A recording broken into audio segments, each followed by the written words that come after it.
Welcome to Chamber Talk. We're going to have a great show today. Mayor Best is on the show with us. Good Mayor morning. Best, always. Thank you for joining us. Super council meeting last week. We were mentioning right before we came on air today that we had a few abbreviated meetings. We missed one meeting, so we had a full agenda the other night. So we're going to jump right into it. Sounds good. One of the things we did and want to take proper time to recognize right when the meeting started last week, our employee of the first quarter the city, and that was Mr. Billy Rich, 26 years of service. That's right, and he has served as a law enforcement officer. Billy's just a quality person, period. No matter what he does, he's going to do it right, and he just got that work ethic and just a great asset to the city of Dublin. And I appreciated the fact that he took time to return thanks to the Lord for all the blessings and things that he had at the meeting. There again, that's the kind of guy he is. He is. Great man. We approved minutes, everything, the regular business, paid the bills. Again, good to know the city's in good financial situation. And then the purchases over $3,000. Now, there were some things here. One was the MLK Monument sculpture.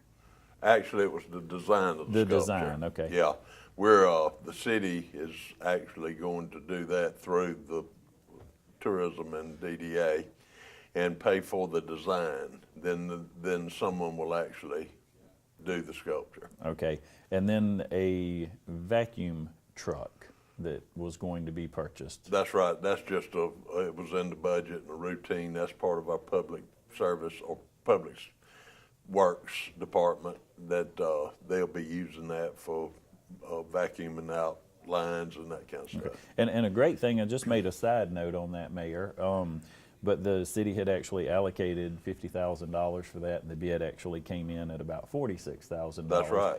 So some good stewardship and planning financially for the city. Anytime you can spend less than what you allocated, of course, that's good for the bottom line. That's right, and when that happens, that money stays in the coffers and not just used for, we're not like the federal government. We don't spend it by the end of the year. We didn't say that, did we? Yeah, I did. No, that's good, though. Yeah. It's there when we need it. That's right. So, great presentation the other night by Mr. Leo Darby with the library. Right.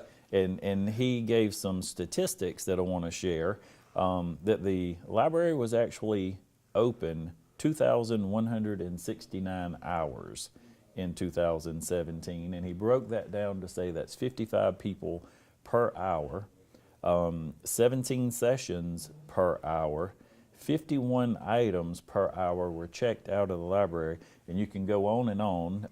5,253 children, 222 adults, just great use of the facilities. Sounds like it. And the city continues. I think he comes to ask for funding from the city. That's right.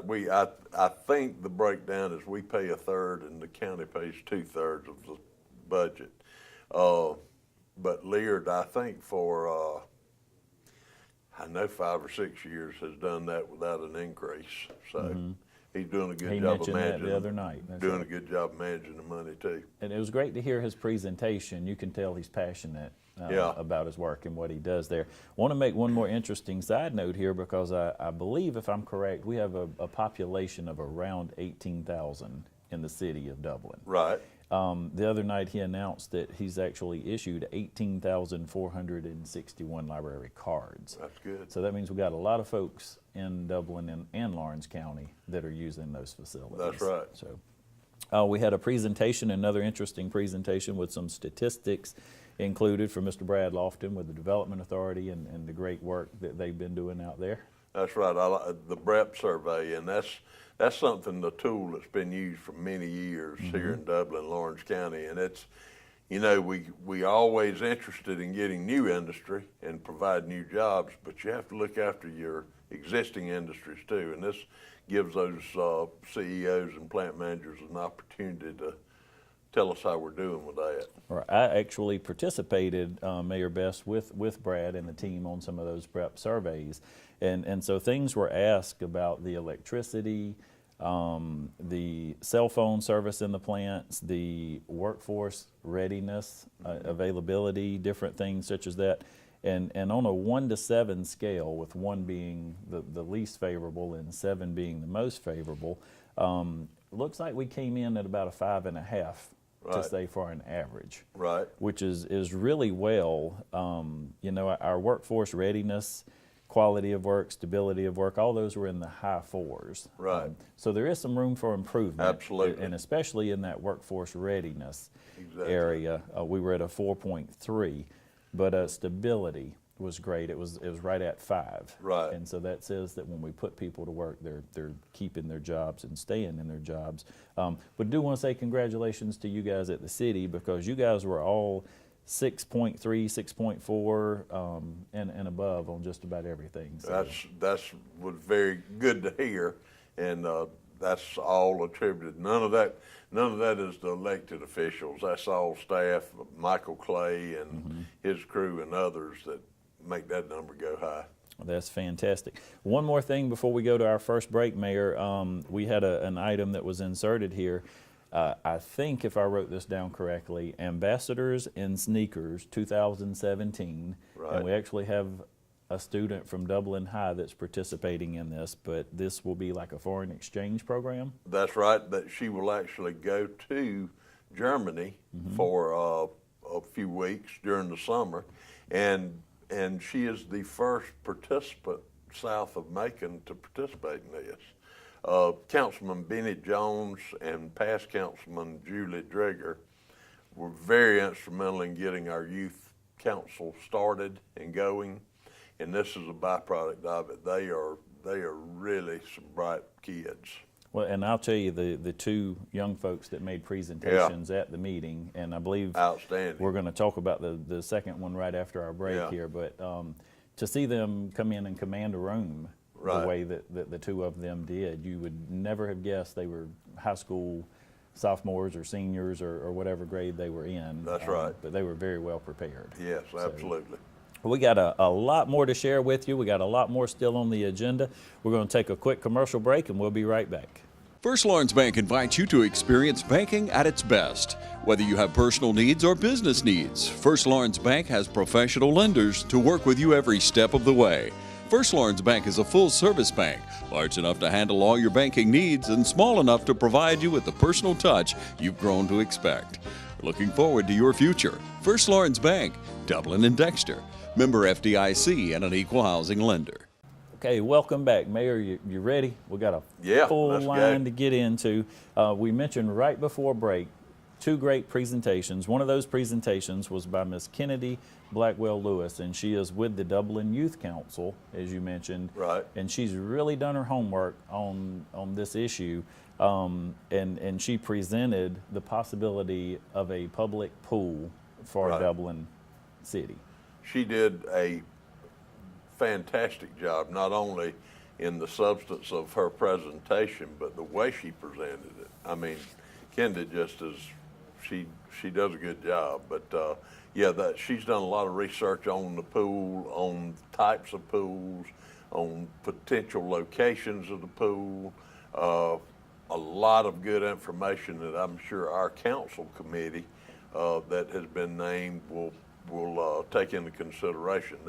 They're working now at visiting other pools and trying to see the structure of it, and Thomas and Hutton Engineering is helping us on the very conceptual end to try to figure out our budgeting and how much we can expect and what type facility you want and where the facility needs to go. So that it's well underway, but it's just in the infantile stages.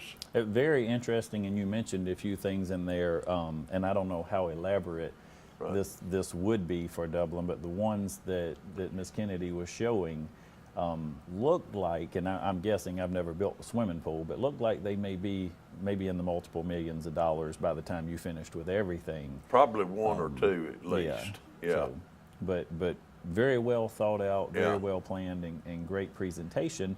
And there has been some talk in the community. I know there has been, and some people are concerned about maybe where the pool will be built, or as you Right. mentioned, what type of use the pool would be, whether it would be just recreational, whether it would be for school meets and competitive issues and things. So I want to take just a minute to say to folks, if you're interested in this, if it's a concern to you, come to the council meetings. Right, or If you can, we've or got your councilman. our committee members, and we try to work strongly through our committees.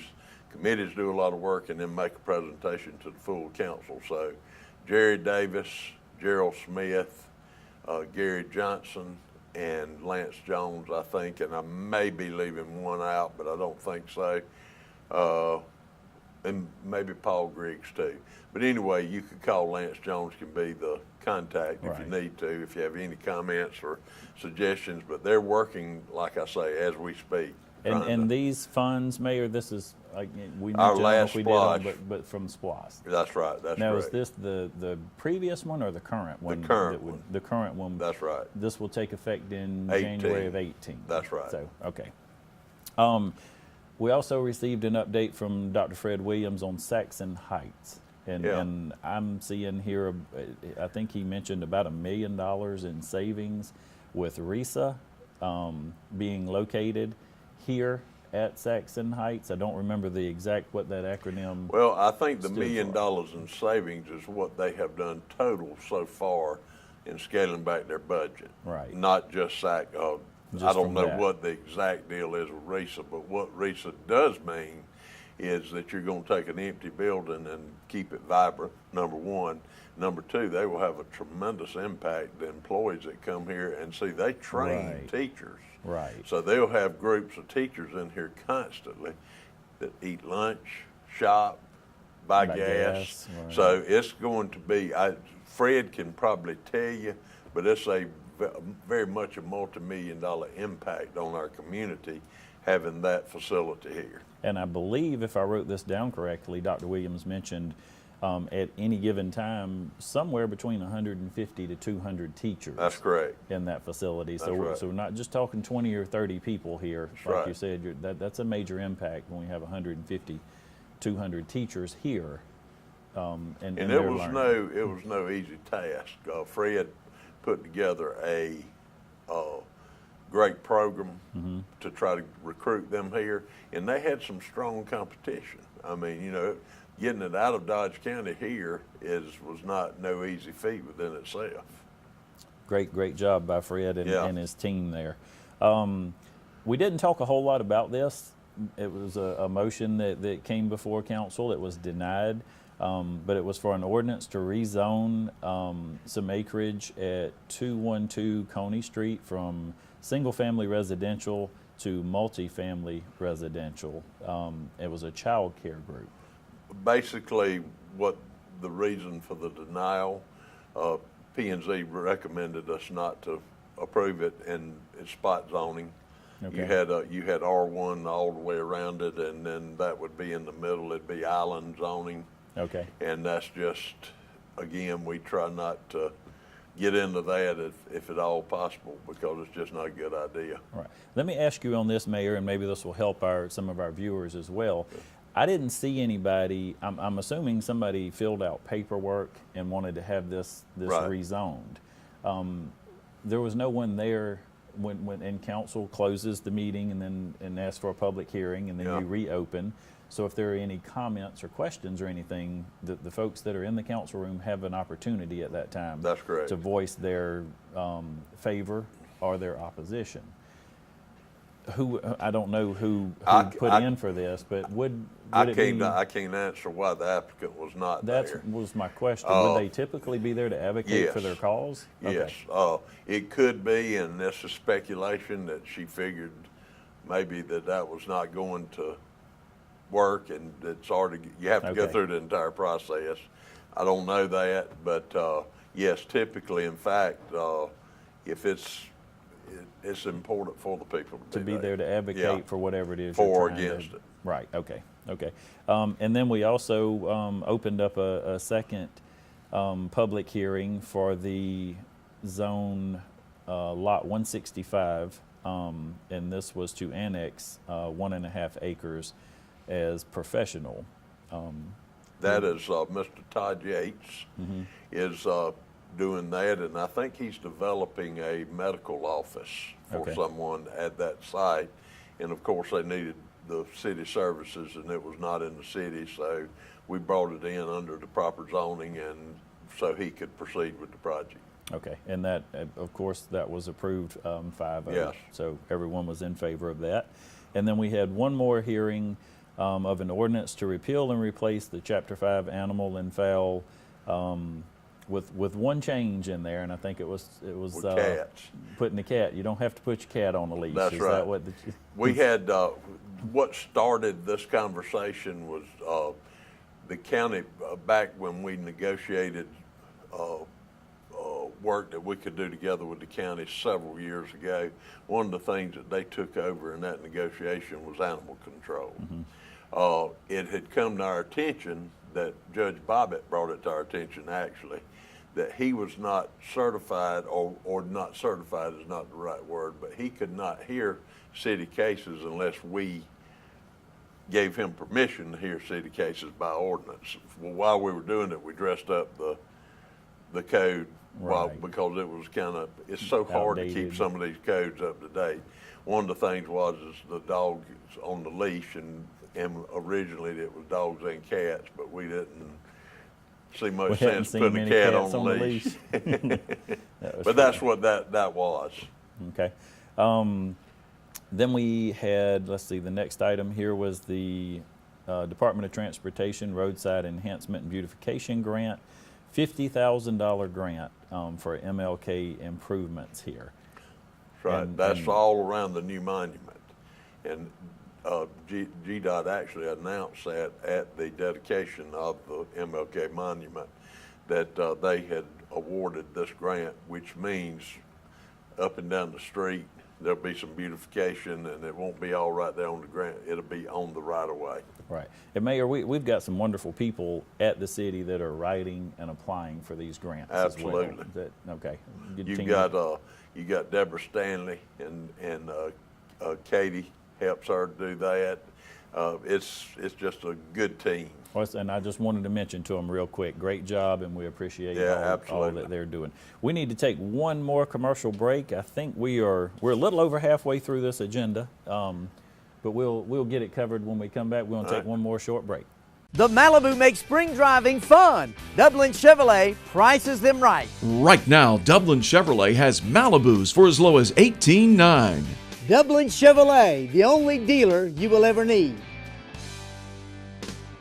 Okay, welcome back to the show, Mayor. We're moving right along, and as I mentioned, and I wanted to say thank you to you guys for your efficiency in your meetings and how you run your meetings the other night. This was a long agenda, and you guys did a very good job Thank you. of moving through it while still giving everything the appropriate amount of time that was Right. needed to discuss. Our next item was a needs assessment for housing needs. Right. This was this is part of our ongoing efforts to figure out what kind of housing we need, where it needs to be, just part of the overall plan. The GIHA, I think, or C, the new organization we're part of and teaming on, that's one of the things they recommend to do. This study will be valuable not only to us as a city, but it'll be valuable to developers and people that are thinking about housing and that kind of stuff, to tell us kind of where we are and what the balance is. And I think everybody, you can look around and tell we need housing. That's right. And so this will tell us exactly what type of housing, where it needs to be built, and so That's forth. correct. So great information right there. Let's see, an ordinance to amend the code of ordinance to provide a smaller minimum square footage, and this, again, square footage on housing and businesses? Well, actually, no, this is just for loft apartments in downtown Dublin. And that went from 800 square foot to 550. 550. Okay. And it has not yet. That's still to be approved. Okay, that was first At our reading. next meeting, it'll have a second reading public hearing. But it's done a lot in other cities to help with the density. It costs a lot of money to redo these buildings downtown. So we need to let the owners have as much flexibility as they can with density in order to make it cash flow. Fantastic. Discussion and action on the construction of the water treatment plant outfall across Hunger and Hardship Creeks. That was a necessity. That was one of those things that we have to backwash our, excuse me, we have to backwash our filters every so often at the water treatment plant.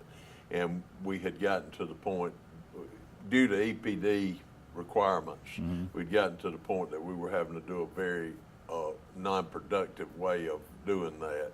So this will get us where we can do it properly and in a timely manner. Well, and I do want to say, again, just kudos to Lance and the staff at the Absolutely. city. The original bid for this project was between $850,000 at the top end and $538,000 was the minimum bid Right. that was received. And so the team got together and did some work and came up with a bid to do the work and to do the work adequately. I think Right. Mr. Clay said this won't have to be addressed again. That's right. And they're going to come in at around $200,000. That's right. So great work by Lance and the team at Absolutely. the city and all the folks involved in that. Then we had another rezoning on Highway 80 for a business zoning, I think, for an auto That's right. parts store, and that approved. That was Auto approved. parts store out of across from Walmart. Okay. Let's see, the addendum to the Hillcrest Parkway, so everything is going well and going forward with the widening of Hillcrest Parkway? That's correct. We're in the right-of-way acquisition stages now. Everything seems to be tracking well. That was just a routine thing that has to be done in the course of a large project like that. We amended some things, and Thomas and Hutton's helping us with some other stuff, so it was just a pretty routine deal. Okay, Mayor, any idea when people will actually start seeing, do you know, some I progress think in it, construction? I think it's in 18. Beginning of 18, Yeah. pretty much? Yeah. Okay.